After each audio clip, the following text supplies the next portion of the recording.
Hi guys, आज हम लोग सीरियलाइज़र पढ़ने वाले हैं डीआरएफ में, यानी कि जेंगो रेस्ट फ्रेमवर्क में। आज हम लोग देखेंगे सीरियलाइज़र के बारे में। बट सीरियलाइज़र पढ़ने से पहले कुछ बेसिक कॉन्सेप्ट्स हैं जो आपको पता होने चाहिए, जिससे कि आप सीरियलाइज़र को बेहतर तरीके से प्रैक्टिकली देख सकें और समझ सकें। तो उन कॉन्सेप्ट्स को पहले हम लोग कर लेते हैं। बहुत ही छोटे छोटे कॉन्सेप्ट्स हैं, जैसे कि हमारे पास एक है पहला कॉन्सेप्ट पाइथन जेसन। तो पाइथन जेसन क्या है? JSON has a built in package called JSON which is use to work with JSON data. यानी कि जेसन डेटा के साथ काम करने के लिए पाइथन हमें एक पैकेज देता है जिसका नाम है जेसन या फिर पाइथन जेसन। इसमें हम लोग दो मेथड्स पढ़ेंगे, पहला डम्प्स होगा, दूसरा लोड्स होगा। तो डम्प्स मेथड पहला देखते हैं। Dumps method, this is use to convert Python object into JSON string. यानी कि आप इसको पाइथन ऑब्जेक्ट दीजिए, यह आपको उस पाइथन ऑब्जेक्ट का जेसन स्ट्रिंग बना कर देगा। यानी कि जब भी आपको आवश्यकता पड़े कि पाइथन ऑब्जेक्ट को मुझे जेसन स्ट्रिंग में कन्वर्ट करना है, तो हम लोग यूज़ करेंगे डम्प्स मेथड का। एग्जाम्पल के तौर पर देखिए, पहले तो आपको डम्प्स मेथड यूज़ करने के लिए पैकेज को इंपोर्ट करना पड़ेगा। To use JSON package first we have to import it. तो इंपोर्ट कैसे करना है? इंपोर्ट सिंपली जैसे हम लोग करते हैं वैसे करना है। इंपोर्ट लिखना है और जेसन यहाँ पर पैकेज का नाम मैंने लिख दिया। अब मेरे पास पाइथन ऑब्जेक्ट है, ये मेरा पाइथन ऑब्जेक्ट है, डिक्शनरी है एक्चुअली में, पाइथन का डिक्शनरी है। इसमें की है नेम और सोनम है वैल्यू, फिर एक और की है रोल जिसका वैल्यू है 101। तो ये एक पाइथन डिक्शनरी है जो कि हमने पाइथन अंडरस्कोर डेटा नाम के वेरिएबल में रख दिया होगा। अभी इस ऑब्जेक्ट को, जो कि पाइथन डिक्शनरी एक्चुअली में, इसको मुझे कन्वर्ट करना है जेसन स्ट्रिंग में। तो उसके लिए मैं यूज़ करूँगा डम्प्स मेथड का। कैसे यूज़ करते हैं? मैंने लिखा जेसन डॉट डम्प्स और बिटवीन पैरेंथेसिस मैंने यहाँ पर जो मेरा डेटा था पाइथन डेटा, वह उसका मैंने यहाँ पर नाम लिख दिया। तो ये मुझे कन्वर्ट करके देगा क्या? जेसन स्ट्रिंग, जो मैंने होल्ड कर लिया अपने जेसन डेटा नाम के वेरिएबल में। फिर जब भी मैं इसको प्रिंट करूँगा तो मुझे इस तरीके का जेसन डेटा देखने को मिलेगा। जेसन डेटा किस तरीके का होता है? जेसन डेटा होता है जिसमें की और वैल्यू, अगर यहाँ पर हम लोग बात करें प्रॉपर्टी और वैल्यू दोनों में ही डबल कॉट होते हैं। एक्चुअली में इसमें डबल कॉट होता है और इसमें डिपेंड करता है कि ये स्ट्रिंग है या नहीं है। तो इसमें आप देख सकते हैं कि डबल कॉट है मेरा, ये सिंगल कॉट में नहीं रहता, ये डबल कॉट में ही रहता है। तो ये अगर डबल कॉट में तो हम लोग समझेंगे कि ये हमारा क्या है? ये हमारा जेसन डेटा है या फिर जेसन स्ट्रिंग है। सो फिर से समझ लीजिए, पाइथन ऑब्जेक्ट जो यहाँ पर डिक्शनरी, इसे मुझे कन्वर्ट करना था जेसन डेटा में, तो मैंने यूज़ किया डम्प्स मेथड का और ये वाला डेटा मैंने यहाँ पर रख दिया। और इस चीज़ को एक्सेस करने के लिए, यानी कि डम्प्स मेथड को एक्सेस करने के लिए मैंने यहाँ पर जेसन डॉट लिखा हुआ है, क्योंकि ये जो मेथड इसी पैकेज के अंदर में है, जिसको आप सिंपली ऐसे लिख कर एक्सेस कर सकते हैं। देन फाइनली हमने प्रिंट किया और हमें ये डेटा देखने को मिलता है। तो ये डेटा हमारा कन्वर्ट हो गया इसमें। ये हमारा पाइथन है और ये हमारा जेसन है। ओके जी, तो डम्प्स मेथड हमारा यहाँ पर क्लियर हो जाता है। अभी नेक्स्ट हमारा है लोड्स मेथड। लोड्स मेथड में क्या होता है? This is use to parse JSON string. JSON string को पार्स करने के लिए इसका इस्तेमाल किया जाता है। एग्जाम्पल के तौर पर पहले इंपोर्ट कर लेना है जेसन को, उसके बाद आपको लिखना है जो भी आपका जेसन डेटा होगा, ये हमारा जेसन डेटा है, क्योंकि डबल कॉट के अंदर हमने यहाँ पर लिखा हुआ है। तो ये हमारा जेसन डेटा है और इसे मुझे पार्स करना है। तो मैंने यहाँ पर यूज़ किया जेसन डॉट लॉर्ड्स और यहाँ पर हमारा जेसन का जो भी डेटा था वह डेटा मैंने यहाँ पर लिख दिया।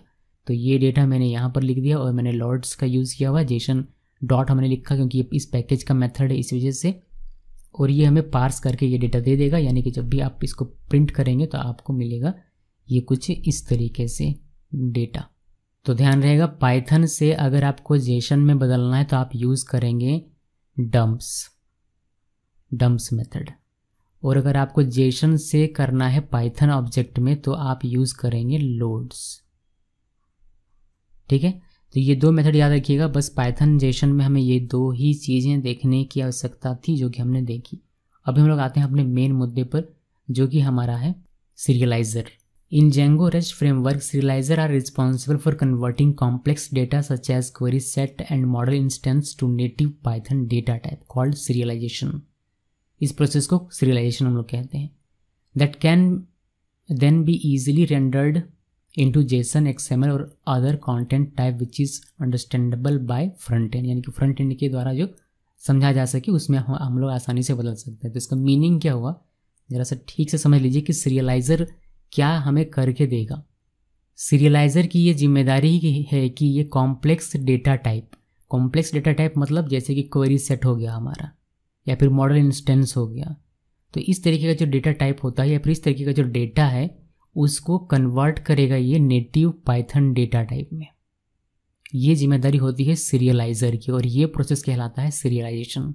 तो एक बार हमने कॉम्प्लेक्स डेटा को पाइथन डेटा में कन्वर्ट कर लिया, उसके बाद ये इजी हो जाता है कि पाइथन डेटा को आप जेसन में कन्वर्ट करें। अभी हमने मेथड उसका देखा हुआ था।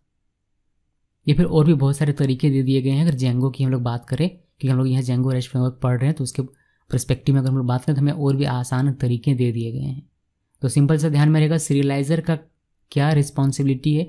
इसका रिस्पॉन्सिबिलिटी ये है कि ये कॉम्प्लेक्स डेटा टाइप मतलब जैसे क्वेरी सेट या फिर मॉडल इंस्टेंस यानी कि मॉडल का ऑब्जेक्ट बनाते हैं, उसको ये कन्वर्ट करेगा किसमें, पाइथन डेटा टाइप में, नेटिव पाइथन डेटा टाइप में। और फिर बाद में ये Python data type easily render किया जा सकेगा जेसन में या फिर एक्सएमएल में या फिर अदर किसी भी कंटेंट टाइप में जो कि फ्रंट एंड के द्वारा आसानी से समझा जा सके। और ये जो प्रोसेस है यानी कि जो कॉम्प्लेक्स डेटा टाइप को जो आप कन्वर्ट करते हैं नेटिव पाइथन डेटा टाइप में, ये पूरा प्रोसेस कहलाता है सीरियलाइजेशन।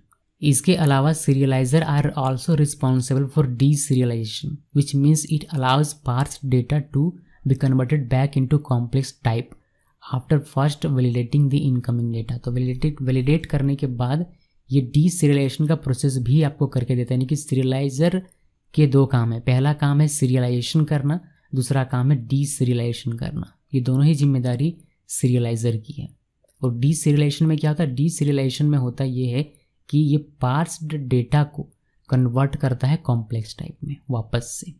तो इसमें बेसिकली हमें देखना है सीरियलाइजेशन किस तरीके से हम लोग करेंगे और फिर डी सीरियलाइजेशन किस तरीके से करेंगे। ये दो चीज़ें अगर हमारी क्लियर हो जाती हैं तो हमारा जेंगो रेस्ट फ्रेमवर्क जो है वो पूरी तरीके से क्लियर हो जाता है। तो सीरियलाइजेशन करने के क्या तरीके हैं। सीरियलाइजेशन करने के लिए आपको सीरियलाइजर क्लास बनाना पड़ेगा। और serializer class is very similar to Django form and model form class. अगर आपने जेंगो पढ़ा है तो आपने वहाँ फॉर्म पढ़ा होगा और मॉडल फॉर्म पढ़ा होगा। फॉर्म क्लास भी आपने फॉर्म का यूज़ करके भी फॉर्म बनाया होगा और मॉडल फॉर्म का यूज़ करके भी अपने फॉर्म बनाया होगा। तो उसके काफ़ी सिमिलर होता है सीरियलाइजर क्लास। फॉर्म में भी या फिर मॉडल फॉर्म में भी हम लोग देखते हैं कि इस तरीके से फील्ड के रिक्वायर्ड होगा, यानी मैक्स लेंथ क्या होगा, डिफ़ॉल्ट क्या होगा, इस तरीके से चीज़ें देखते हैं। यहाँ सीरियलाइजर में भी आपको ये सारी चीज़ें देखने को मिल जाएगी और यहाँ वैलिडेशन भी आपको देखने को मिल जाएगा।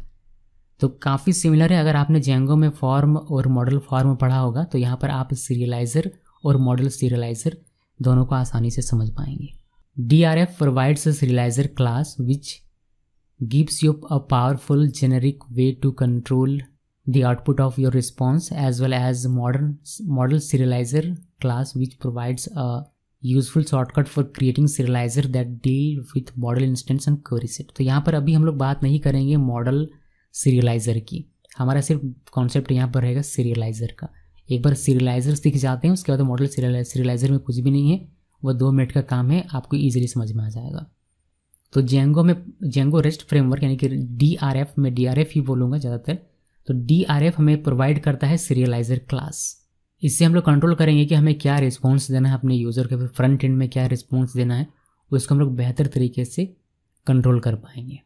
तो प्रैक्टिकल में आते हैं और बात करते हैं कि how to create serializer class. Serializer class create करने के लिए पहले हम लोग क्या करेंगे, create a separate serializers.py file to write your serializers. ऐसा ज़रूरी नहीं है कि आप अपने सभी सीरियलाइजर्स को लिखने के लिए एक सेपरेट फाइल बनाएं, लेकिन ये अच्छा प्रैक्टिस है कि आप जब भी सीरियलाइजर बनाएं तो उसको एक सेपरेट फाइल में रखिए और उसका नाम आप serializers.py रखिए। ये स्टैंडर्ड कन्वेंशन है कि आप ऐसा करेंगे तो सभी प्रोग्रामर्स ऐसा करते हैं, तो सभी को समझ में आएगा कि चलिए यहाँ पर इस फाइल में मेरा सारे सीरियलाइजर्स मौजूद होंगे। तो कोई और देखेगा तो उसको समझ में आएगा। तो एक सबसे पहला काम ये कर लेना है कि आपको serializer.py नाम का एक फ़ाइल बनाना है। उसके बाद आपको इंपोर्ट करना है from rest framework import serializers. Serializers S लगा हुआ है, ध्यान रखिएगा, एस नहीं लगाते हैं बहुत लोग और ये हो जाता है गड़बड़। तो यहाँ पर एस लगाना है और ये आपको पहले इंपोर्ट करना है। इंपोर्ट करने के बाद आप एक क्लास बनाएंगे। क्लास का नाम आप कुछ भी यहाँ पर रख सकते हैं, जनरली लोग रखते हैं जो भी मॉडल का नाम होता है वह, और यहाँ पर सीरियलाइजर लगा कर रखते हैं। तो आप भी इस तरीके से नेमिंग कन्वेंशन इसका यूज़ कर सकते हैं। क्लास लिखा, स्टूडेंट मेरा मॉडल होगा, या फिर अगर मैंने डायरेक्टली सीरियलाइजर बनाया है तो मैं अपना सोच समझ कर रखूँगा कोई भी नाम जो कि मुझे हेल्प करेगा बाद में कभी मैं अपने प्रोग्राम को कोड को देखता हूँ तो उसमें रीड करने में तो क्लास लिखा, क्लास का नाम लिखा, देन आपको सीरियलाइजर्स डॉट सीरियलाइजर ये लिखना है और यहाँ पर एस कैपिटल में होना चाहिए। तो ये वाला सीरियलाइज़र हमने यहाँ पर लिखा जो हमने इंपोर्ट किया हुआ था, और इसके अंदर में ये वाला सीरियलाइज़र क्लास है जिसको हमने यहाँ पर लिखा हुआ है, और इसका यूज़ करके हमने अपना सब क्लास बनाया यहाँ पर। सीरियलाइज़र सब क्लास भी इसे कहते हैं। देन इसके अंदर में आप फॉर्म जैसे बनाते हैं, मतलब फॉर्म के जो फील्ड्स लिखते हैं उस तरीके से आप लिखते चलिए कि name equal serializer dot char field. अगर ये आपको कैर फील्ड में चाहिए तो फिर इसका जो मैक्स लेंथ देना हो आप दे सकते हैं। फिर रोल होगा तो इंटीजर होगा, फिर सिटी होगा तो उसका कैर फील्ड होगा। ये बेहद ही सिमिलर है फॉर्म की। अगर आपने फॉर्म पढ़ा होगा जेंगो में तो उसमें लोग क्या करते थे, क्लास लिखते थे, फिर फॉर्म का नाम मान लीजिए हमने लिख दिया स्टूडेंट फॉर्म, इस तरीके से फॉर्म का नाम लिखते थे हम लोग।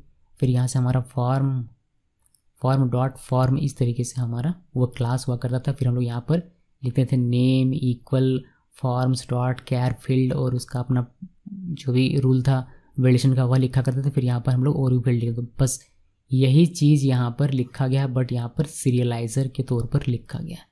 तो जिनको आता है फॉर्म क्लास बनाना वह यहाँ पर आसानी से काम कर सकते हैं। और यहाँ पर आपको सिर्फ कैर फील्ड, टीजर फील्ड और कैर फील्ड दिखा होगा, बट यहाँ पर बूलियन फील्ड होता है, फ्लॉट फील्ड होता है, डेसिमल फील्ड होता है, बहुत सारे फील्ड होते हैं जो मैक्सिमम आपने यहाँ पर देखा होगा फॉर्म क्लास को जब आपने जेंगो में पढ़ा होगा तब। तो ये बन जाता है हमारा सीरियलाइज़र क्लास। बस इतना ही काम करना है, इससे ज़्यादा इसमें कुछ भी नहीं है।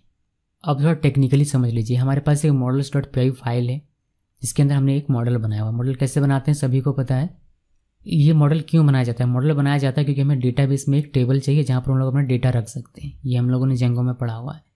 तो हमने मॉडल बनाया, मॉडल बनाने के बाद हमें मेक माइग्रेशन और माइग्रेट कमांड रन करना पड़ता है। इससे क्या होता है, इससे इस मॉडल से हमारा एसक्यूएल क्वेरीज जनरेट होगा, और उस एसक्यूएल क्वेरी को एग्जीक्यूट करवाने के बाद हम लोग एक टेबल इस तरीके से बना लेते हैं जिसमें हमने मान लीजिए कि डेटा भी रख दिया हुआ है सोनम, राहुल और राज का। हमारा काम क्या होता है यहाँ पर डीआरएफ में, हमारा काम ये होता है कि ये जो डेटा हमारा है जो कि डेटाबेस में स्टोर है कहीं पर किसी टेबल में, उस डेटा को मुझे जेसन डेटा में बदलना है ताकि मैं उसको फ्रंट एंड में दिखा सकूं, या फिर जो भी मेरा क्लाइंट साइड में होगा उसको मैं भेज सकूं रिस्पॉन्स के तौर पर।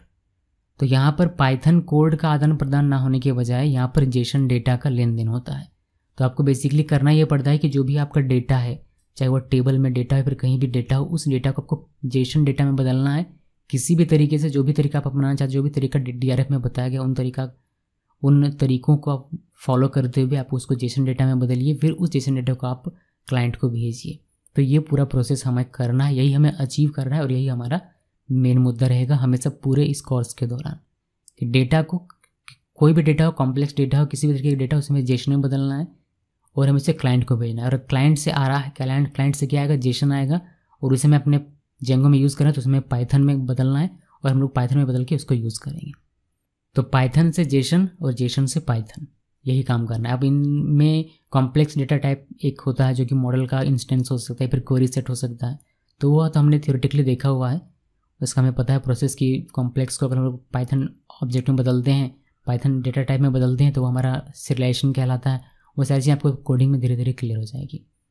तो हमारा जो मेन पूरा टेक्निकल टर्म है वो है ये कि हमारे पास एक टेबल है। इसमें टेबल का मतलब क्या, टेबल का मतलब मॉडल है हमारे पास, मॉडल ऑब्जेक्ट समझ लीजिए। मॉडल ऑब्जेक्ट एक ये हमारा मॉडल ऑब्जेक्ट हो गया, हर एक रो एक ऑब्जेक्ट होता है। ये सब कुछ हमने जेंगो में देखा हुआ है। तो एक रो एक ऑब्जेक्ट, दूसरा रो दूसरा ऑब्जेक्ट, तीसरा रो तीसरा ऑब्जेक्ट, और भी होता है तो और भी ऑब्जेक्ट्स होते हैं। तो इन ऑब्जेक्ट्स को यानी कि मॉडल ऑब्जेक्ट मतलब क्या, मॉडल इंस्टेंस मतलब क्या, कॉम्प्लेक्स डेटा टाइप। तो कॉम्प्लेक्स डेटा टाइप को पहले मुझे कन्वर्ट करना पड़ेगा पाइथन नेटिव डेटा टाइप में, फिर इसे मैं बदल सकूंगा जेसन डेटा टाइप में। तो यहाँ पर कॉम्प्लेक्स डेटा टाइप को जब आप पाइथन नेटिव डेटा टाइप में कन्वर्ट करते हैं तो वह कहलाता है सीरियलाइजेशन। और इस पाइथन नेटिव डेटा टाइप को आप जेसन डेटा टाइप में क्या करेंगे, रेंडर करेंगे जेसन में। तो यहाँ पर हमें ये प्रोसेस सीखना है कि किस तरीके से कॉम्प्लेक्स डेटा टाइप को आप पाइथन नेटिव में बदलेंगे, फिर पाइथन नेटिव से कैसे आप इसको जेसन में बदलेंगे। तो ये पूरा प्रोसेस अगर आप सीख जाते हैं तो सीरियलाइजर कॉन्सेप्ट आपका क्लियर हो जाता है। सीरियलाइजेशन कम से कम आपका कॉन्सेप्ट क्लियर हो जाता है। करना कैसे है देख लीजिए। The process of converting complex data such as query set and model instance to native Python data type are called as serialization in DRF. इसमें आपको क्या करना है, इसमें सबसे पहला स्टेप आपको करना है कि आप क्रिएटिंग मॉडल इंस्टेंस STU है। फिर STU में कुछ भी हो सकता है, STU की जगह पर बस ये एक नाम है। आपको एक मॉडल इंस्टेंस क्रिएट करना है। हमारे केस में मैंने एक क्रिएट किया कुछ इस तरीके से, मैंने लिखा स्टूडेंट, हमारे मॉडल का जो नाम है वह लिखा, डॉट लिखा, ऑब्जेक्ट्स डॉट गेट और ID मैंने इक्वल लिखा, नहीं कि जिसकी भी ID 1 है वह ऑब्जेक्ट मुझे मिल जाएगा STU में। अब इस मॉडल इंस्टेंस को मुझे कन्वर्ट करना है पाइथन डिक्शनरी में या फिर सीरियलाइजिंग ऑब्जेक्ट में, जिसके लिए मैं लिखता हूँ सीरियलाइजर। सीरियलाइजर की जगह आप कुछ भी लिख सकते हैं, इक्वल स्टूडेंट सीरियलाइजर, जो हमने सीरियलाइजर क्लास बनाया था वह मैंने यहाँ लिखा, और बिटवीन पैरेंथेसिस मैंने अपना मॉडल इंस्टेंस यहाँ पर लिखा, जो कि मेरे केस में STU है। तो बस इतना करना है और सीरियलाइजर में आपका चलाएगा पाइथन डिक्शनरी। तो ये दो स्टेप्स आपको फॉलो करने हैं सीरियलाइजेशन प्रोसेस के लिए। हमने कॉम्प्लेक्स डेटा टाइप से कन्वर्ट कर लिया नेटिव पाइथन डेटा टाइप में, ये हो गया हमारा सीरियलाइजेशन का प्रोसेस। इसी तरीके से अगर आपको query set complex data type हमारा इसमें कॉम्प्लेक्स डेटा टाइप है मॉडल ऑब्जेक्ट, लेकिन कॉम्प्लेक्स डेटा टाइप आपका क्वेरी सेट भी हो सकता है। तो क्वेरी सेट के केस में आप कैसे करेंगे वो देखिए। पहले आपको क्वेरी सेट क्रिएट कर लेना है। हमने लिखा है STU equal student dot objects dot all. तो इसमें हमें क्या मिलता है, पूरा एक क्वेरी सेट मिल जाता है, सारे ऑब्जेक्ट्स मिल जाते हैं। तो STU में हमें सारे ऑब्जेक्ट मिल गया, यानी कि एक क्वेरी सेट मिल गया। अब इसे मुझे कन्वर्ट करना है पाइथन डिक्शनरी में या फिर सीरियलाइजिंग क्वेरी सेट भी आप इसको कह सकते हैं, इस प्रोसेस को।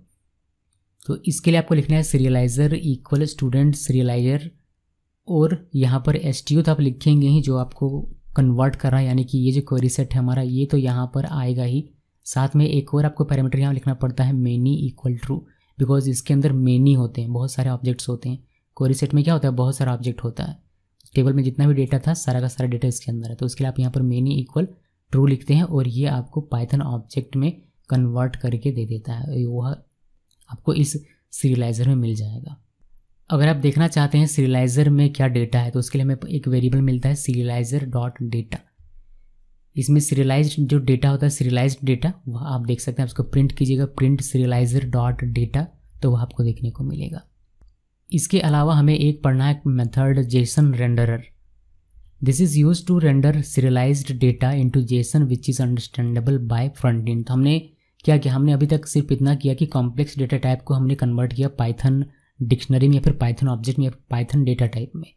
अब उस पाइथन डेटा टाइप को, यानी कि जो भी हमारा सीरियलाइज्ड डेटा है, उस डेटा को हमें जेसन में बदलना है, ताकि उस जेसन डेटा को फ्रंट एंड हमारा समझे, क्योंकि फ्रंट एंड सिर्फ जेसन ही समझता है। सो सीरियलाइज्ड डेटा को अगर आप जेसन में बदलना चाहते हैं तो उस केस में आप यूज़ करेंगे जेसन रेंडरर का। तो इसे यूज़ करने के लिए पहले आप इंपोर्ट कीजिए जेसन रेंडरर को। तो मैं इंपोर्ट करता हूँ from rest framework dot renderers import JSON renderer. तो यहाँ से पहले आपको इसको इंपोर्ट कर लेना। इंपोर्ट करने के बाद आप render the data into Jason, अब जो आपका सीरियलाइज्ड डेटा है उसको आप जेसन में रेंडर कीजिए कुछ इस तरीके से। आपको लिखना है जेसन रेंडरर, देन पैरेंथेसिस लिखना है, फिर आपको रेंडर लिखना है और यहाँ पर सीरियलाइजर डॉट डेटा लिखना है। इसी में हमारा सीरियलाइज्ड डेटा है। तो इस डेटा को मुझे रेंडर जेसन में बदलना है। उसके लिए मैं लिखूंगा जेसन रेंडरर डॉट रेंडर, और जो मेरा डेटा है जिसमें वह मैंने यहाँ पर लिख दिया। आप चाहें तो इसको एक प्रॉपर वेरिएबल में पहले डालिए। मान लीजिए कि मैंने कुछ ऐसा लिख दिया, data equal serialiser dot data, तो फिर मैं सिर्फ इस डेटा को यहाँ पर लिख दूंगा तो मेरा काम हो जाएगा। बट जनरली ऐसा लोग करते नहीं है, एक छोटा सा ही है, इसके लिए एक अलग वेरिएबल बनाने की आवश्यकता नहीं पड़ती। यहाँ पर लोग ऐसे ही सीरियलाइजर डॉट डेटा ही लिख देते हैं। तो पूरा प्रोसेस एक बार फिर से समझिए कि ये एक टेबल है और टेबल में ये सारे ऑब्जेक्ट्स हैं, मॉडल ऑब्जेक्ट्स हैं, यानी कि मॉडल इंस्टेंस हैं। हमें करना क्या है, हमें एक मॉडल ऑब्जेक्ट को, या फिर अगर क्वेरी सेट है तो क्वेरी सेट वाले में चले जाना है। मैं आपको मॉडल ऑब्जेक्ट में दिखा रहा हूँ कि एक मॉडल ऑब्जेक्ट हमारा, यानी कि एक ऑब्जेक्ट हमारा, इसे मुझे पहले बदलना है पाइथन डिक्शनरी में, फिर मुझे इसे बदलना है जेसन डेटा में। ये हमारा हो गया सीरियलाइजेशन प्रोसेस, और ये हमारा हो गया कि इसमें हम लोग रेंडर कर रहे हैं। रेंडर मतलब जो डेटा है हमारा सीरियलाइज्ड डेटा, उसको हम लोग रेंडर कर रहे हैं किसमें, जेसन में। ये हमारा कॉम्प्लेक्स डेटा टाइप हो गया, ये हमारा पाइथन नेटिव डेटा टाइप हो गया, और ये हमारा जेसन है। इसके लिए कोडिंग क्या लिखते हैं हम लोग, पहले मॉडल ऑब्जेक्ट बनाते हैं। तो उसके लिए हम लोग लिखते हैं STU, या फिर STU की जगह पर कुछ भी हो सकता है, स्टूडेंट की जगह पर मॉडल का जो नाम होता है वह लिखते हैं डॉट ऑब्जेक्ट डॉट गेट, और यहाँ पर ID 1, यानी कि जिसकी भी ID 1 है वह हमें गेट करके STU में मिल जाएगा उसका ऑब्जेक्ट। देन इसको मुझे बदलना है पाइथन डिक्शनरी में। उसके लिए मैं लिखूंगा सीरियलाइजर इक्वल स्टूडेंट सीरियलाइजर, यानी कि स्टूडेंट सीरियलाइजर जो हमने क्लास बनाया होगा वह लिखा, और यहाँ पर हमने STU लिखा जो हमें बदलना है, उस कॉम्प्लेक्स डेटा टाइप को हमने यहाँ पर लिख दिया हुआ है। सीरियलाइजर की जगह आप कुछ भी लिख सकते हैं, वह नाम है, उसकी जगह पर आप कुछ भी लिख सकते हैं। उसके बाद इस पाइथन डिक्शनरी को मुझे रेंडर करना है जेसन में, जिसके लिए मैं कोड लिखूंगा कुछ इस तरीके से, जेसन अंडरस्कोर डेटा ये नाम है, इसके जगह पर आप कुछ भी लिख सकते हैं, equal Jason renderer dot render serialiser data. तो ये पूरा दिमाग में छाप के रखिए और आपको कोई भी प्रॉब्लम नहीं होगी ये पूरा फॉर्मेट। इसके अलावा हमें सीखना है एक जेसन रिस्पॉन्स, ये मेथड है हमारे पास। ये एक्चुअली में ऑप्शनल है, मगर फिर भी लोग इसका यूज़ करते हैं बहुत ज़्यादा, क्योंकि इससे हमें कम लाइन ऑफ कोड लिखना पड़ता है। तो आप देख लीजिए इसको, इसका कुछ इस तरीके से सिंटैक्स से जेसन रिस्पॉन्स लिखना है आपको। देन आप इसके अंदर डेटा लिखते हैं, देन इनकोडर लिखा जाता है, फिर सेफ इक्वल ट्रू, सेफ है या नहीं, जेसन डंप्स परम्स लिखा जाता है, और KWRGs लिखा जाता है, जो भी कीवर्ड आर्गुमेंट होते हैं वह। An HTTP response sub class, ये HTTP रिस्पॉन्स का सब क्लास है that helps to create a JSON encoded response. ये हेल्प करेगा जेसन इनकोडेड रिस्पॉन्स क्रिएट करने के लिए आपको। आपका जो व्यू फंक्शन होगा या फिर व्यू क्लास, जो आपका क्लास बेस्ड व्यू हो या फिर फंक्शन बेस्ड व्यू हो जेंगो में, उसमें अगर आपको रिस्पॉन्स देना हो, जेसन रिस्पॉन्स देना हो, तो उसमें आपको ये मदद करेगा। It inherits most behaviour from its sub superclass with a couple of differences. Differences क्या क्या है? Its default content type header is set to application JSON, यानी कि ये जेसन रिस्पॉन्स के तौर पर जेसन को भेजिएगा, तो ये कंटेंट टाइप भी खुद का कर लिया हुआ है एप्लीकेशन/जेसन, जैसे कि आपको इसको मैनुअली एक्सप्लिसिटली लिखना ना पड़े। The first parameter data should be dict instance. If the save parameter is set to false, it can be any JSON serializable object। तो इसका जो फर्स्ट पैरामीटर जो कि डेटा है, वह डेटा एक डिक्शनरी होना चाहिए, डिक्शनरी इंस्टेंस होना चाहिए, डिक्शनरी ऑब्जेक्ट होना चाहिए। तो इसका फर्स्ट पैरामीटर जो डेटा है, वह डेटा की जगह पर आप कुछ भी लिख सकते हैं, बट वह होना चाहिए dictionary. If this safe parameter is set to false, अगर सेफ पैरामीटर अगर आप फॉल्स सेट कर देते हैं तो फिर वह किसी भी जेसन सीरियलाइजेबल ऑब्जेक्ट के साथ काम कर सकता है, डिक्शनरी हो ना हो चलेगा। The encoder which defaults to django.core.serializer.json.django JSON encoder will be used to serialize the data. The safe boolean parameter defaults to true, by default ये ट्रू रहता है। अगर आप सेफ इक्वल ट्रू या फॉल्स नहीं लिखते हैं तो वहाँ पर सेफ इक्वल ट्रू मौजूद रहता है। If it's set to false, any object can be passed for serialization, otherwise only dict instance are allowed. तो यह तो हमने पहले भी देख लिया कि अगर आप सेफ इक्वल ट्रू लिखते हैं या फिर सेफ नहीं लिखते हैं तो सिर्फ और सिर्फ फर्स्ट पैरामीटर इसका डिक्शनरी होना चाहिए, कुछ और नहीं होना चाहिए। अगर आप सेफ इक्वल फॉल्स लिख देंगे तो फिर आप किसी भी तरीके का ऑब्जेक्ट उसमें लिख सकते हैं। If safe is true and a non dict object is passed as the first argument, a type error will be raised. अगर सेफ ट्रू है और आपने कोई डिक्ट पास नहीं किया, यानी कि नॉन डिक्ट ऑब्जेक्ट आपने पास किया है फर्स्ट आर्ग्यूमेंट के तौर पर, तो आपको एक एरर मिलेगा, type error. The Jason dumps params parameter is a dictionary of keyword argument to pass the JSON dumps call use to generate the response. तो यहाँ पर जो जेसन डंप्स params हैं, इसके बारे में यहाँ पर जानकारी दी गई, जो जनरली हम लोग अभी यूज़ नहीं करेंगे। तो ये थियोरेटिकल कॉन्सेप्ट था इतना सारा। अभी हम लोग प्रैक्टिकल चलेंगे और देखेंगे कि किस तरीके से आप सीरियलाइजर क्लास लिखेंगे और किस तरीके से आप कॉम्प्लेक्स डेटा टाइप को पाइथन डेटा टाइप में कन्वर्ट करेंगे, फिर उसको जेसन में कैसे करेंगे, ये सब कुछ कोडिंग में देखते हैं। बस आप इस फॉर्मेट को ध्यान में रखिए और आपको समझने में बिल्कुल भी प्रॉब्लम नहीं होगी। और आपको पता होना चाहिए जेंगो में फॉर्म का पूरा सिंटेक्स किस तरीके से लिखते हैं, उसी में हम लोग सीरियलाइजर को चेंज करके लिख देते हैं बस। तो पहला हमारा प्रोजेक्ट है इसमें, इसीलिए हम लोग एक फ़ोल्डर पहले ओपन कर लेते हैं। तो ओपन फोल्डर में जाना है। सी ड्राइव में मैंने एक फ़ोल्डर बना लिया हुआ है जेंगो DRF कोड इस नाम से। तो इसको मैं सिलेक्ट करता हूँ और ये हमारे यहाँ पर ओपन हो जाएगा। अभी हमें नया प्रोजेक्ट बनाना है, हमें जेंगो का प्रोजेक्ट बनाना पड़ेगा। तो जेंगो का प्रोजेक्ट बनाने का जो प्रोसेस है वह बिल्कुल सेम रहेगा, यानी कि यहाँ पर आपको लिखना है जेंगो-admin स्टार्ट प्रोजेक्ट और हम लोग GS1 इसका नाम रख देते हैं। ये हमारा प्रोजेक्ट क्रिएट हो गया। इसके अंदर में चलते हैं CD GS1 और हमें बनाना है इसके अंदर एक एप्लीकेशन। तो python manage.py स्टार्ट ऐप और ऐप का नाम रखेंगे API। आप ऐप का नाम और प्रोजेक्ट का नाम कुछ भी रख सकते हैं अपनी मर्ज़ी से। तो सबसे पहले हम लोगों ने क्या करना है, हमें मैं आपको एक चीज़ दिखा देता हूँ, क्योंकि ये पहला प्रोजेक्ट है, तो कि मेरा पाइथन का और जेंगो का और DRF का वर्जन क्या क्या है। हालांकि मैंने आपको पहले दिखाया, मगर फिर भी देख लीजिए python - वर्जन, और यहाँ पर पाइथन का वर्जन मेरा ये है। मैं इसको अपडेट भी कर दूँगा अगर लेटेस्ट आएगा तो। लेटेस्ट आ गया होगा मेरे ख्याल से, मैंने अपडेट नहीं किया। मैं अपडेट कर दूंगा इसको बाद में, इससे कोई फ़र्क नहीं पड़ता, इससे या इससे लेटेस्ट में जो भी होगा उसमें आपका ये काम करेगा। जेंगो का अगर हम लोग देखें तो जेंगो डैश एडमिन वर्जन ऐसे काम करना चाहिए, आई बिलीव 3.1.1 जेंगो का हमारा वर्जन है। और DRF को देखने के लिए हम लिखेंगे पिप फ्रीज लिखते हैं और हमारा ये DRF का वर्जन आपको यहाँ पर देखने को मिलेगा। देखिए जेंगो रेस्ट फ्रेमवर्क का वर्जन हमारा 3.12.1 है, 3.12.1 हमारा DRF का वर्जन है। ओके, तो ये सब ध्यान में रखिएगा ताकि आपको बाद में मुझसे पूछना ना पड़े, मैंने यहाँ पर दिखा दिया।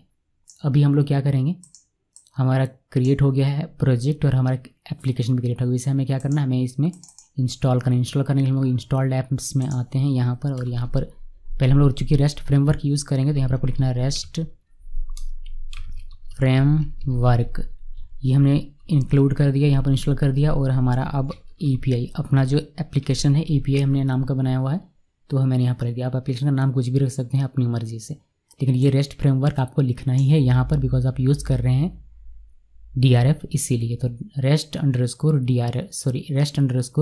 फ्रेमवर्क ये आपको लिखना है, बस इसमें इतना ही काम है, इससे ज़्यादा इसमें कोई काम नहीं है। अभी कोडिंग पार्ट में आते हैं। कोडिंग पार्ट में सबसे पहला काम क्या है हमारा, हमें एक मॉडल चाहिए, क्योंकि मॉडल में डेटा रहेगा, उसी को हम लोग सीरियलाइज़ करेंगे, उसी को हम लोग जेसन में बदलेंगे। तो पहले डेटा रखना पड़ेगा, डेटा रखने के लिए हमें क्या बनाना पड़ेगा, मॉडल बनाना पड़ेगा। मॉडल बनाने के लिए हम क्या करते हैं, मॉडल क्लास बनाते हैं स्टूडेंट, और यहाँ पर हम लिखेंगे मॉडल्स डॉट मॉडल, और इसमें 3 मैं लिख देता हूँ, name equal models dot char field, और कैर फील्ड में मैं देता हूँ मैक्स लेंथ देता हूँ 100। आप अपनी मर्जी से कोई भी लेंथ दे सकते हैं।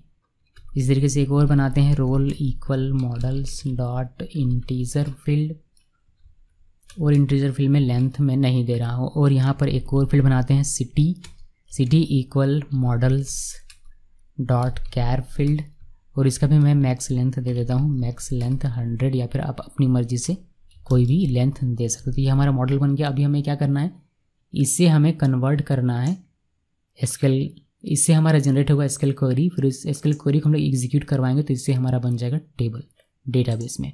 तो चलिए मैं आपको करके दिखाता हूँ। यहाँ पर हमें आना है python manage.py और मेक माइग्रेशंस, इससे हमारा SQL क्वेरी जनरेट हो गया। आप देख सकते हैं क्रिएट मॉडल स्टूडेंट, और इसके बाद हमें इसको माइग्रेट करने की आवश्यकता है। यहाँ पर हम लोग माइग्रेट करेंगे, माइग्रेट, और इससे हमारा बहुत सारा टेबल क्रिएट हो गया। इसके अलावा मैं एक सुपर यूज़र भी क्रिएट कर लेता हूँ। तो यहाँ पर हम लोग super user create super user, ताकि हम लोग डेटा उसमें रख सकें। फिर यूज़र नेम एडमिन, ईमेल कुछ भी नहीं, password admin, inter password admin रखा और वाई लिख कर इंटर प्रेस किया, ये हमारा क्रिएट हो गया। अभी मैं क्या करता हूँ, सिंपली पहले मैं रन कर देता हूँ इसको, python manage.py रन सर्वर, और इसको ओपन करते हैं। यहाँ जाना है, यहाँ जाने के बाद हमने URL वगैरह कुछ दिया हुआ नहीं थी, ये ऐसे ही आ रहा है। मैं एडमिन में जाना है एक्चुअली में, तो एडमिन मैंने ओपन किया, एडमिन यूज़र नेम और एडमिन पासवर्ड दोनों सेम है, हमारे यहाँ पर आ गया। देखिए यहाँ पर हमें अभी टेबल दिखाई नहीं दे रहा है, जो हमने क्रिएट किया उसके लिए हमें एडमिन में इसको मेंशन करना पड़ेगा, तब हमें दिखाई देगा। तो इसको नीचे करते हैं और admin.py फाइल में यहाँ पर आते हैं, और यहाँ पर बस हमें इसको मेंशन करना है।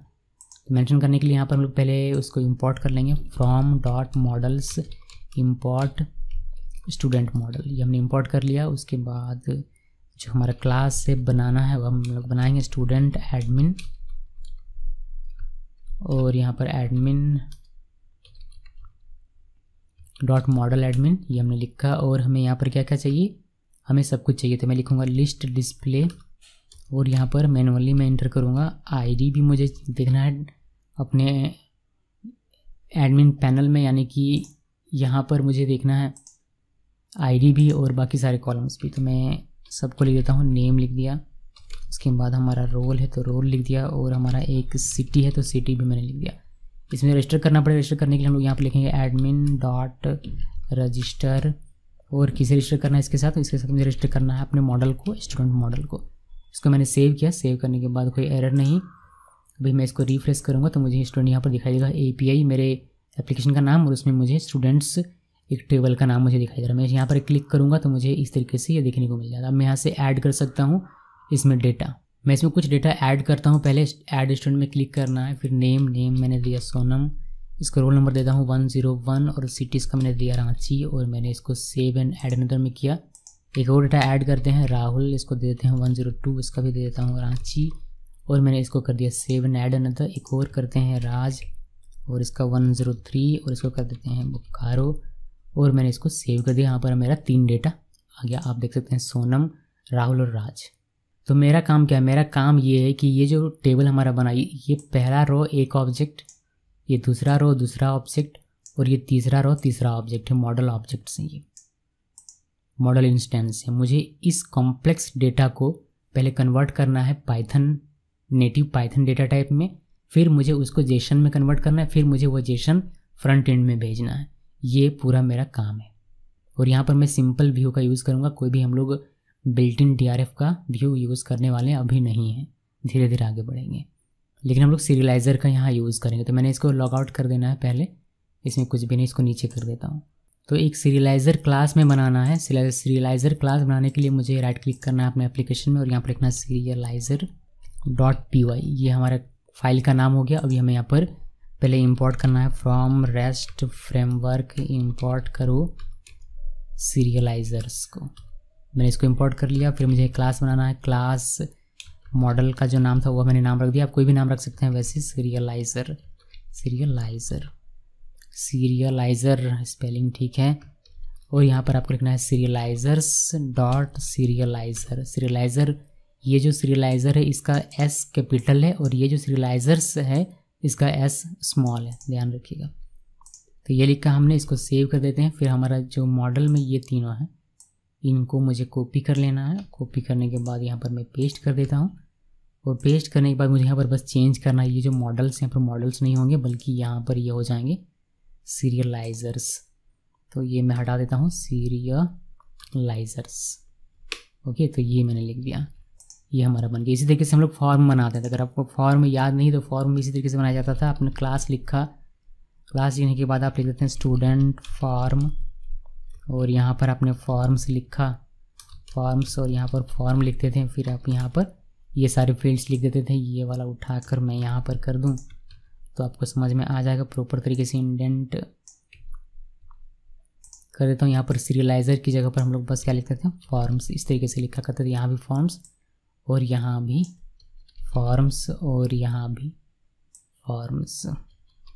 ओके, तो इस तरीके से हम लोग फॉर्म्स बनाते थे। बस इसी कॉन्सेप्ट का कॉपी करके यहाँ पर देखिए सीरियलाइज़र हमने बनाया हुआ है। और इसी तरीके से फिर मॉडल फॉर्म बनाएंगे तो फिर उसी मॉडल फॉर्म को कॉपी करके मॉडल सीरियलाइज़र भी बनाएंगे, बट इसको बाद में देखेंगे। पहले ये देख लीजिए। तो मैं ये क्यों बता रहा हूँ आपको, दोनों को मिलाकर, ताकि आप अगर ये जानते हैं तो आप आसानी से इसको भी बना सकते हैं। यहाँ पर आपको अलग से ये वाले जो फील्ड्स हैं पढ़ने की ज़रूरत नहीं है कि सीरियलाइज़र में क्या क्या यहाँ पर फील्ड होगा। अगर आप फॉर्म जानते हैं तो वही आपको यहाँ पर लिखना है, मैक्सिमम टाइम सेम। ओके जी, तो ये हमारा सीरियलाइज़र बन गया। अब इसको यूज़ कैसे करना है, हम लोग यूज़ कैसे करेंगे इसको व्यू में, जिससे कि हमारा जो कॉम्प्लेक्स डेटा टाइप है वो उसमें पाइथन मिल जाए और पाइथन से हमें मिल जाए जेसन। तो देखिए कि कैसे करना है।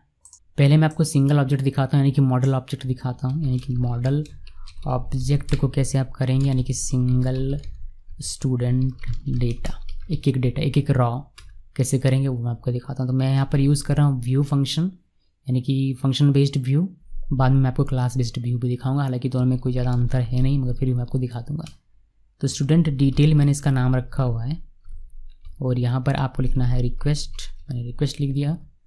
उसके बाद मुझे यहाँ पर लिखना है STU इक्वल स्टूडेंट। यहाँ पर मैं बना रहा हूँ क्या, यहाँ पर मैं बना रहा हूँ अपना ऑब्जेक्ट, यानी कि जो मॉडल इंस्टेंस है उसको मैं क्रिएट करता हूँ। स्टूडेंट मेरे मॉडल का नाम, ऑब्जेक्ट्स डॉट गेट और यहाँ पर ID इक्वल 1, जिसका भी होगा वह मुझे यहाँ पर मिल जाएगा। मैं यहाँ इंपोर्ट कर लेता हूँ। इंपोर्ट नहीं करने की वजह से प्रॉब्लम हो रही है। डॉट मॉडल्स में से इंपोर्ट करो किसको, स्टूडेंट को। तो ये हमने इंपोर्ट कर लिया और हमें जैसे जैसे जरूरत पड़ेगी वैसे वैसे हम लोग इंपोर्ट करते जाएंगे। तो ये हमने एक ऑब्जेक्ट निकाला, STU में डाला। उसके बाद आप चाहें तो इसको प्रिंट करके देख सकते हैं, बट मुझे प्रिंट अभी करके देखना नहीं है, मैं आपको लास्ट में दिखा दूंगा अगर मुझे याद रहा तो। सीरियलाइज़र की जगह आप कुछ भी लिख सकते हैं वैसे। सीरियलाइज़र इक्वल स्टूडेंट सीरियलाइज़र जो आपने क्लास बनाया हुआ, तो इसको लिखने से पहले मैं इसको इंपोर्ट कर लेता हूँ यहाँ पर फ्रॉम डॉट सीरियलाइजर्स फाइल में से इंपोर्ट कर दो स्टूडेंट सीरियलाइज़र को। तो अब ये वाला हमारे यहाँ पर चलाएगा सही तरीके से। और यहाँ पर आपको किसको करना है सीरियलाइज, मुझे करना है इस मॉडल ऑब्जेक्ट को, तो मैंने ये यहाँ पर लिख दिया हुआ है। ठीक है, अभी हमारा ये कॉम्प्लेक्स डेटा था, इसको मैंने पाइथन डेटा में कन्वर्ट कर दिया। अब इस पाइथन डेटा को मुझे कन्वर्ट करना है जेसन में, तो उसके लिए हम यूज़ करेंगे जेसन रेंडरर का। तो जेसन डेटा ये वेरिएबल है, इसकी जगह पर आप कुछ भी लिख सकते हैं। यहाँ पर आपको लिखना है जेसन। मैं पहले इंपोर्ट कर लेता हूँ इसको, वरना ये हमें ऑटो कंप्लीट करके नहीं देगा। तो ये मुझे मिलेगा कहाँ पर, ये मुझे मिलेगा from rest framework dot renderers import करो जेसन रेंडरर। ये मैंने इंपोर्ट कर लिया। अब ये हमें यहाँ ऑटो कंप्लीट करके दे देगा जेसन रेंडरर और डॉट रेंडर। और किसको रेंडर करना है, सीरियलाइज़र डेटा को। सीरियलाइज़र ये जो आपने लिखा हुआ यहाँ पर, ये वाला कॉपी कीजिए और यहाँ पर पेस्ट कीजिए और उसके बाद में डॉट डेटा लगा दीजिए। तो जो आपको सीरियलाइज्ड डेटा होता है वह आपको इसमें मिल जाता है। मैं आपको प्रिंट करके भी दिखा दूंगा कुछ देर में। पहले हम लोग इसको एक बार ठीक से देख लेते हैं, उसके बाद अभी हमें जेसन डेटा भी मिलेगा। अभी इस जेसन डेटा को मुझे रिस्पॉन्स के तौर पर क्लाइंट को भेज देना है। तो उसको भेजने के तरीके हमारे पास बहुत सारे हैं। पहला तरीका ये है कि आप रिटर्न लिखिए, रिटर्न एक फंक्शन है तो रिटर्न करेगा HTTP मुझे ये भी इंपोर्ट करना पड़ेगा।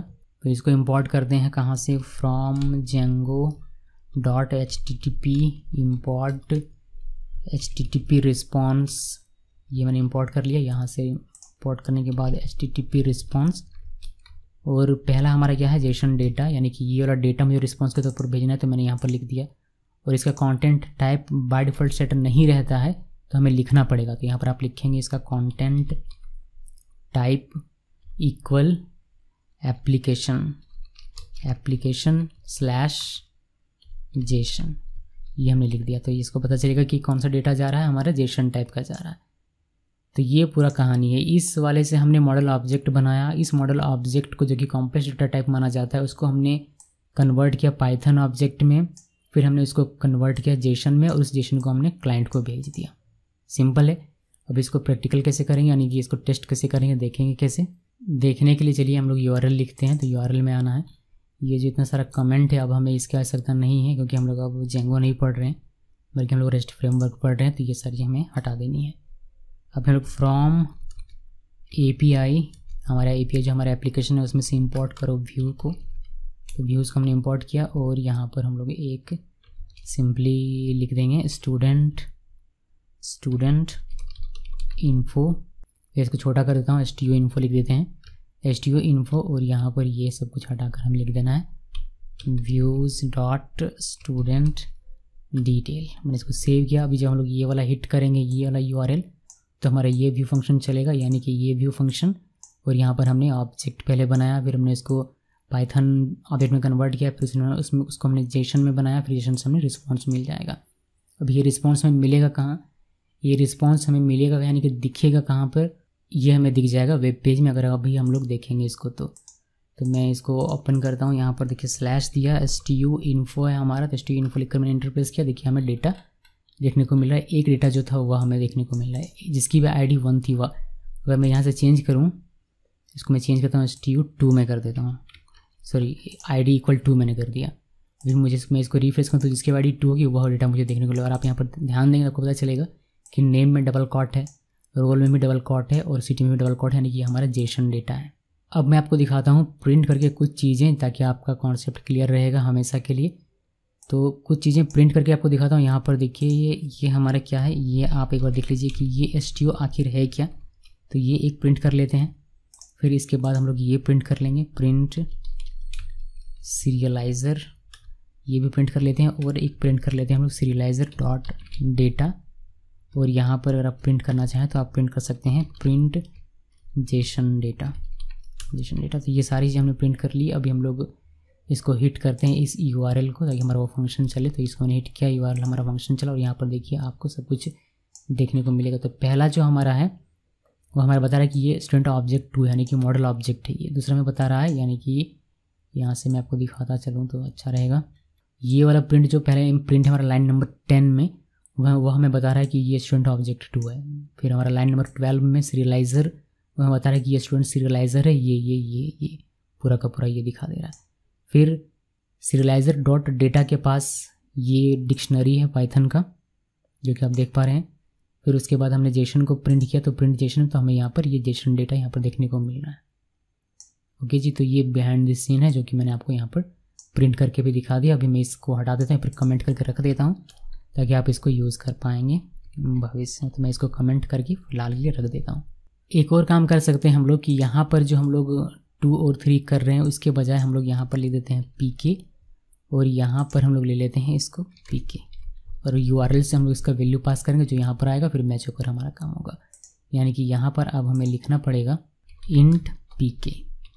ये भी हमने Django में पढ़ा हुआ है क्या है, तो यहाँ पर डिस्कस नहीं करते हैं। अभी हमें क्या करना है, सिंपली अगर मैं इसमें अभी रिफ्रेश करूँ तो मुझे कुछ भी दिखाई नहीं देगा, मुझे रिफ्रेश करना पड़ेगा। इसके बाद कोई वैल्यू देना पड़ेगा, जैसे 1 दे दिया तो 1 का डेटा दिख जाएगा। फिर अगर मैं यहाँ पर 2 लिख दूँ, 2 का डेटा मुझे मिल जाएगा। फिर मैं अगर यहाँ पर 3 लिख दूँ तो 3 का डेटा मुझे राज का मिल जाएगा। तो ये जो 1 2 3 आप लिखते हैं, ये आता है पहले आपका यहाँ पर, फिर यहाँ से ये चला जाता है इस व्यू में इस pk के पास, फिर ये id इक्वल 1 2 3 होकर उसके अकॉर्डिंग एग्जीक्यूट होकर आपको दिखता है पूरा डेटा। तो ये हो गया हमारा कि हम लोगों ने कॉम्प्लेक्स डेटा को पाइथन में बदला, पाइथन से जेसन में, और जेसन हमने क्लाइंट को भेज दिया यहाँ पर। अब क्लाइंट जेसन को समझता है, फ्रंट एंड आसानी से इसको जैसे मर्जी वैसे यूज़ कर सकता है। ये था एक इंस्टेंस जब हो तब। अगर कोई क्वेरी सेट रहता है तब कैसे करेंगे वह भी देख लीजिए।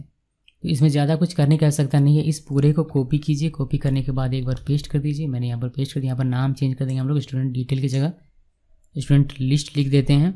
ये हमारा, मैं कमेंट लिखता हूँ यहाँ पर, ये हमारा क्या है, ये हमारा है क्वेरी सेट यानी कि ऑल स्टूडेंट डेटा। तो इस मॉडल में जितना भी, यानी कि इस टेबल में जितना भी स्टूडेंट होगा सभी का डेटा यहाँ पर मिल जाएगा। कैसे मिलेगा, यहाँ पर pk कह सकता नहीं, तो मैं इस pk को यहाँ से हटा देता हूँ। ये id नहीं चाहिए, id के बजाय हमें क्या चाहिए होगा, यहाँ पर चाहिए होगा ऑल लिख दिया। ऑल हमारा STU में चलाएगा। फिर सीरियलाइज़र STU ये ऐसे का ऐसे रहेगा। बस यहाँ पर मुझे क्या करना पड़ेगा, मेनी, मैंने आपको बताया था थ्योरी में कि यहाँ पर आपको मेनी लिखना पड़ेगा, मेनी इक्वल ट्रू लिखना पड़ेगा। देन बाकी सारी चीज़ सेम रहेगी। हमने क्वेरी सेट यहाँ पर निकाला, क्वेरी सेट को हमने यहाँ पर पाइथन में कन्वर्ट किया। यहाँ पर साथ में आपको मेनी इक्वल ट्रू भी लिखना पड़ता है। फिर आपने इसको जेसन में बदला, फिर आपने इसको सर क्लाइंट को भेज दिया जेसन डेटा। मैंने इसको सेव किया। सेव करके इसका हमें बनाना पड़ेगा एक URL, ये फंक्शन, ताकि हमारा एग्जीक्यूट हो। तो मैं इसको बनाता हूँ कुछ इस तरीके से। इसमें स्टूडेंट इन्फो लिखते हैं, ये सारा डेटा रहेगा, और ये हमारा स्टूडेंट लिस्ट हो जाएगा। ये स्टूडेंट लिस्ट में ले दिया। मैंने इसको सेव किया। सेव करने के बाद इसको मैं रिफ्रेश करूँ। जब आप यहाँ पर 1 2 3 लिख कर देंगे तो आपको मॉडल वाला यानी कि स्टूडेंट डिटेल वाला जो फंक्शन होगा वह एग्जीक्यूट होकर आपको एक डेटा दिखाई देगा। जब आप इसमें डायरेक्ट स्टूडेंट इन्फो करके इंटरप्रेस करेंगे तो आपको सारा डेटा यहाँ पर देखने को मिलेगा। ओके जी, तो ये हमारा बन गया एक छोटा सा API। इसमें सिर्फ हमने क्या सीखा, इसमें हमने सिर्फ ये सीखा कि जो डेटाबेस में है उसे फ्रंट एंड में कैसे लेकर जाना है, ये हमने सीखा। और फ्रंट एंड में इसका यूज़ भी ये कर रहा है कि ये इसका मिल गया जेसन डेटा, अब ये जैसे चाहे वैसे यूज़ कर सकता है। अगर आप चाहते हैं कि कोई एप्लीकेशन इस चीज़ को यूज़ करे, या फिर कोई एप्लीकेशन इसको रिक्वेस्ट भेजे इस डेटा के लिए, जेसन के लिए, और उसको जेसन मिले, इस तरीके का आप चाहते हैं। जैसे कि एप्लीकेशन में क्या होता है, कोई भी वेब एप्लीकेशन आप मान लीजिए कि कोई React.js या Vue.js से आपने फ्रंट एंड बनाया, फिर आप HTML CSS से ही बनाते हैं और आप जावास्क्रिप्ट का यूज़ करते हैं एजेक्स वगैरह का, तो आप रिक्वेस्ट करेंगे कि मुझे डेटाबेस से ये चाहिए। रिक्वेस्ट भेजा आपने, अपने क्वेरी भेजा वहाँ से, फिर वो एग्जीक्यूट होगा, फिर आपका वो जेसन के फॉर्मेट में आपको वापस मिलेगा। इसको ठीक से समझिए ताकि आपको भविष्य में कभी भी प्रॉब्लम ना हो। ठीक है, ये हमारा फ्रंट एंड का एप्लीकेशन है और ये हमारा Django बैकएंड है, DRF में बना हुआ मान लेते हैं। API ये हमारा है। तो यहाँ पर ये रिक्वेस्ट भेजेगा कि मुझे डेटा चाहिए स्टूडेंट का, एक स्टूडेंट का जिसके ID 1 है उसका मुझे डेटा चाहिए। तो ये रिक्वेस्ट भेजा, अब इसने इसको रिस्पॉन्स भेजा।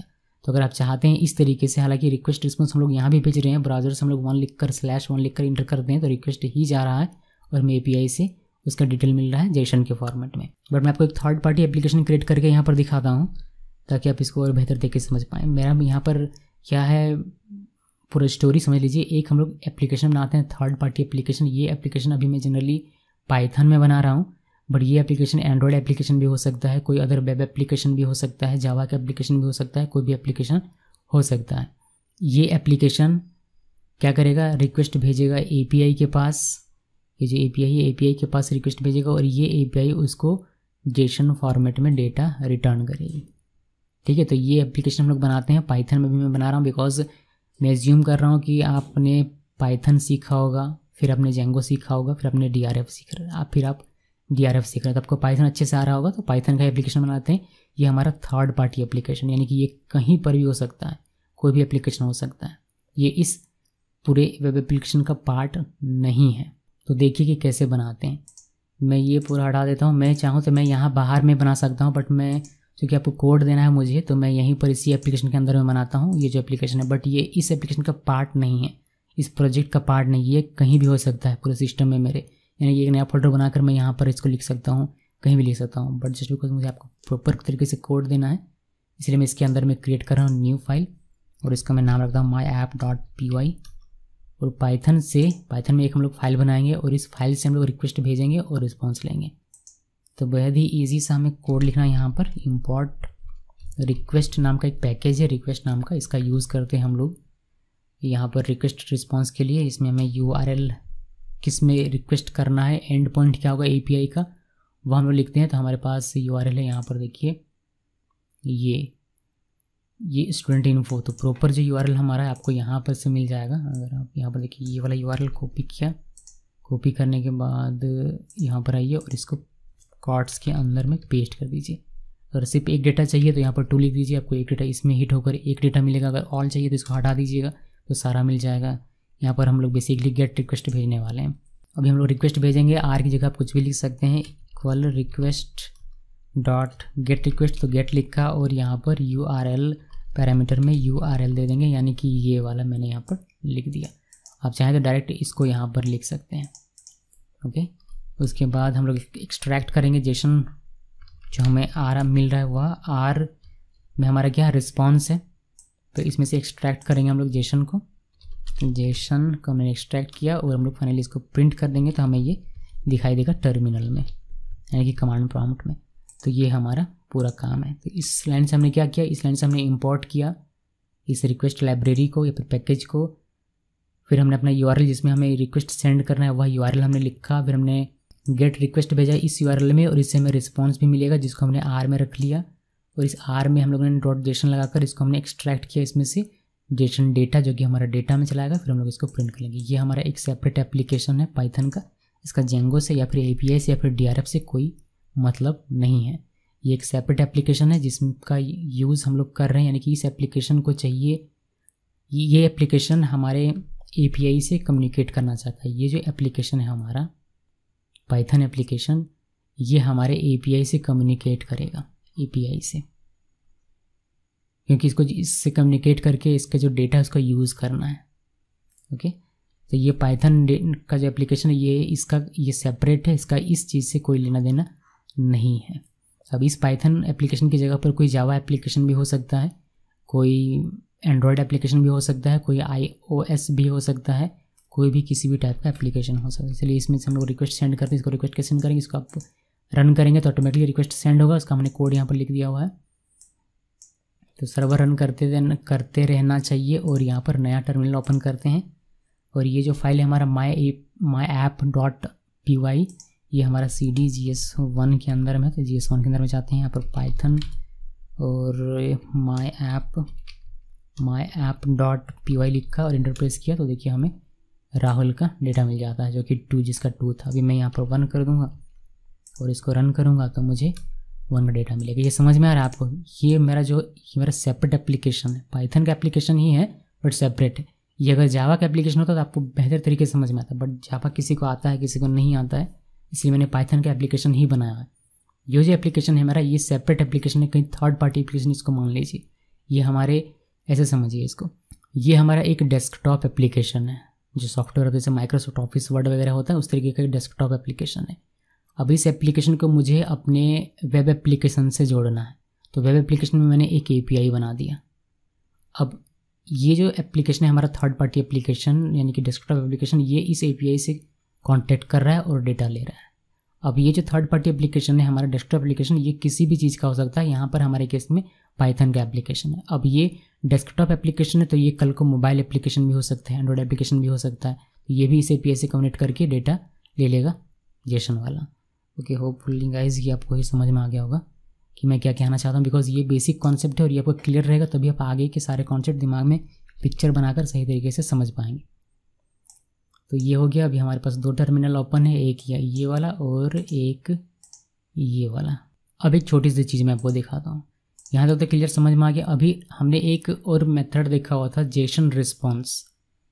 तो यहाँ पर आप इस तरीके से 2 लाइन लिखने के बजाय ये जो आपने लिखा है एक HTTP रिस्पॉन्स फिर जेसन रेंडरर, इस तरीके से, तो इस तरीके से लिखने के बजाय आप सिंपली इसको आप कमेंट कर दीजिए और इसको भी कमेंट करिए। आप एक लाइन में ये दोनों काम कर सकते हैं। उसके लिए आपको ज़रूरत पड़ेगी जेसन रिस्पॉन्स की। तो जेसन रिस्पॉन्स लिखिए आप और यहाँ पर रिटर्न कर दीजिए, रिटर्न जेसन रिस्पॉन्स।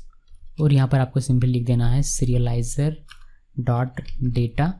और बाय डिफ़ॉल्ट ये सेफ इक्वल फॉल्स होता है, सॉरी सेफ इक्वल ट्रू होता है। अगर मैं ट्रू ना भी लिखूँ तो यहाँ पर ट्रू होता है। तो मैं अगर इसको नहीं लिखता हूँ तो देखिए कि क्या होता है। मैंने इसको सेव किया, मैं इसको लिख देता हूँ, नहीं लिखते, इसको सेव किया। सेव करने के बाद इसको मैं रन करता हूँ। इसमें रन करेंगे हम लोग PK वाले में, यानी कि हमें नंबर डालकर इसको रन करना पड़ेगा। तो यहाँ पर मैं 1 लिखता हूँ और मैंने इंटर प्रेस किया तो मुझे यहाँ पर देखिए मिल जाता है सोनम 1 का डेटा। यानी कि ये लाइन और ये लाइन आपको लिखने की आवश्यकता नहीं है, ठीक है। ये लाइन 2 अलग अलग लाइन लिखने के बजाय आप सिंपली जेसन रिस्पॉन्स का यूज़ करके सिंपली यहाँ पर सीरियलाइजर डॉट डेटा लिखिए, यही आपका सारा काम करके आपको दे देगा। वो मैंने इसको करना है सेव करके रन किया। अभी दूसरे वाला मैं दिखाता हूँ आपको। दूसरा नंबर 2 यहाँ पर लिखूँगा तो ये दूसरा डेटा आपको देगा। ओके, तो यहाँ पर ये एक काम आप कर सकते हैं। अगर आपको ये शॉर्ट करना है तो फिलहाल के मैं इसको कमेंट कर देता हूँ, इन दोनों को हाईलाइट कर देता हूँ क्योंकि ऐसा भी कोड आपको देखने को मिल सकता है।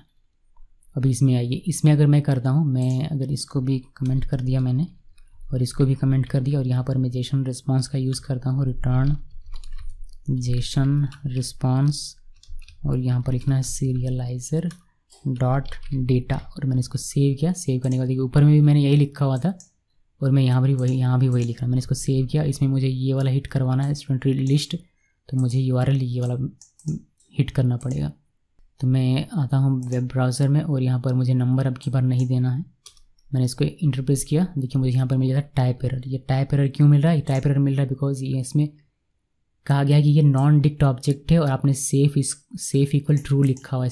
सेफ इक्वल आप फॉल्स कीजिए फिर आपका ये चलेगा। तो यहाँ पर जो हमारा ऑब्जेक्ट था ये वाला सीरियलाइजर डॉट डेटा, ये हमारा डिक्ट था तो ये चल गया। बट यहाँ पर ये नहीं चला बिकॉज ये नॉन डिक्ट है। तो यहाँ पर इसको सही तरीके से चलाने के लिए हमें क्या करना पड़ेगा? सेफ इक्वल फॉल्स लिखना पड़ेगा। तो मैंने इसको सेव किया। सेव करने के बाद अब इसको रन करेंगे तो ये हमारा सही तरीके से हमें जेसन रिटर्न करके दे देगा। तो ये भी ध्यान में रखिएगा, कहीं पर आपको ज़्यादातर आपको यही देखने को मिलेगा क्योंकि ये शॉर्ट है तो यही लोग लिखते हैं। फिर भी मैंने दोनों ही आपको बता दिया और दोनों ही कमेंट करके भी रखा हुआ है।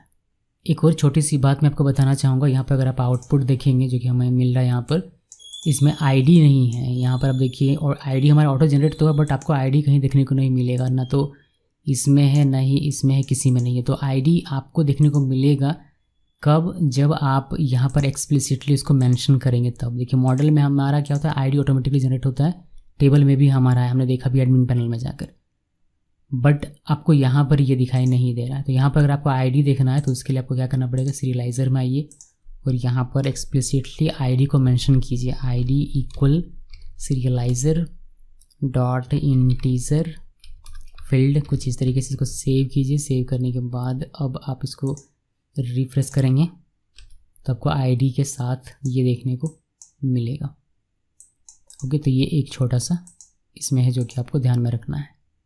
तो गाइज़ बस आज इस वीडियो में इतना ही। मैं आपको बताऊंगा नेक्स्ट वीडियो में कि यहाँ पर आप और किन किन फील्ड का यूज़ कर सकते हैं और कुछ कोर आर्ग्यूमेंट्स जैसे मैक्स लेंथ है यहाँ पर, तो कुछ और भी आर्ग्यूमेंट्स होते हैं उनका आप वह क्या क्या होते हैं और क्या क्या यहाँ पर लिखेंगे। तो ये मैं आपको बताऊंगा नेक्स्ट वीडियो में, जिसको हम लोग कहते हैं सीरियलाइजर फील्ड्स और कोर आर्ग्यूमेंट्स। थियोरेटिकल कॉन्सेप्ट रहेगा, लेकिन नेक्स्ट वीडियो में थोड़ा सा 4-5 मिनट का मेरे ख्याल से रहेगा, तो आप वह ज़रूर देखिएगा। Thanks for watching.